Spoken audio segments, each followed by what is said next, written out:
Hi students, this is your science teacher and I'm going to explain about the uses of metals and non-metals.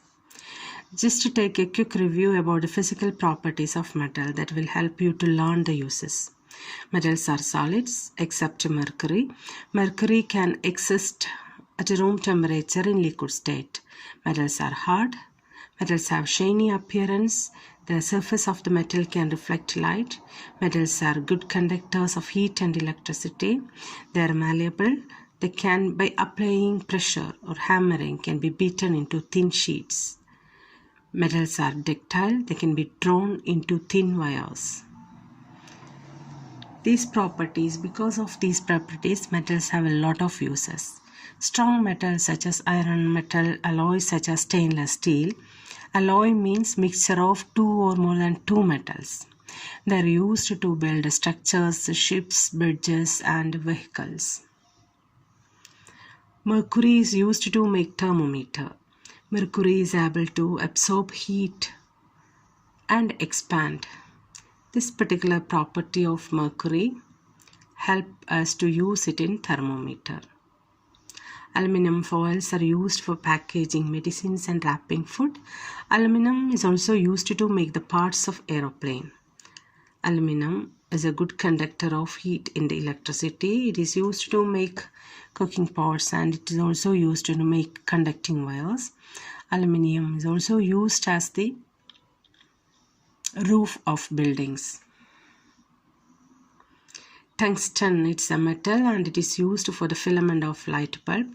It glows white hot without melting.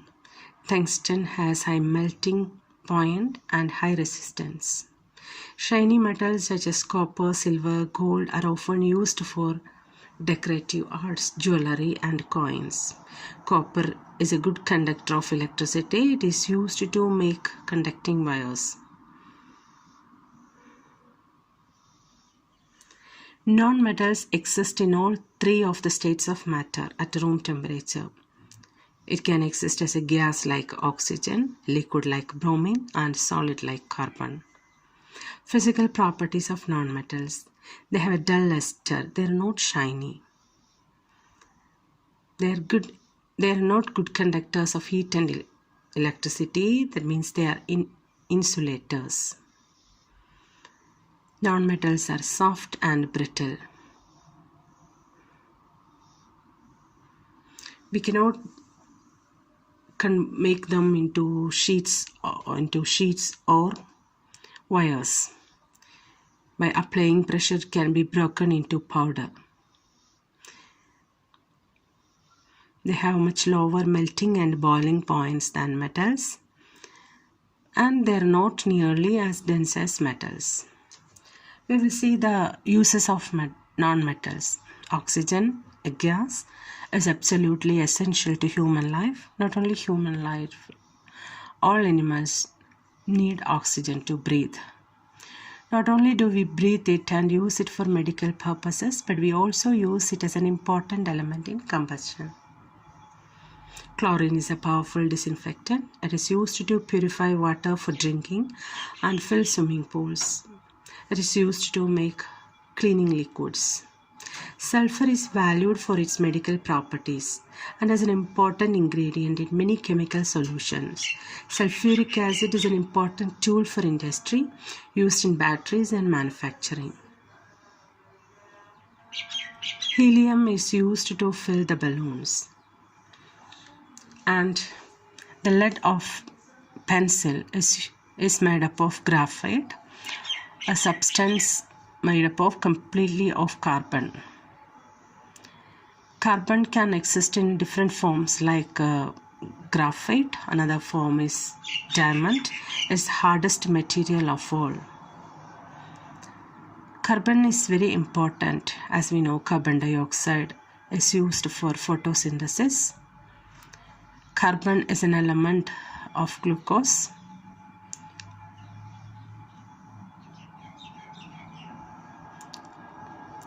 There is a branch of chemistry which deals with the carbon and other compounds of carbon. It is known as organic chemistry. Metalloids. Metalloids means they exhibit both the properties of metals and non-metals. If we check the periodic table, we can see that on a staircase line, as lies in between metals and non-metals. They have some of them are shiny, some of them are dull. They are somewhat malleable and ductile and can conduct heat and electricity at a lesser level than metals.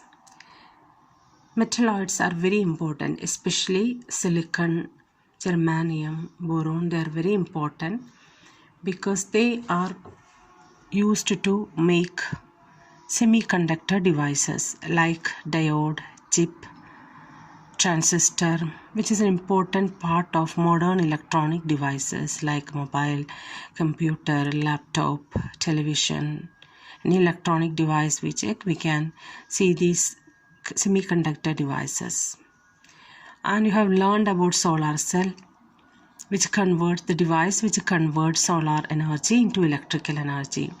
Silicon and germanium used to make solar cell and solar panels. So these are about the uses of metals, non-metals and metalloids. I hope you understood the lesson. Thank you.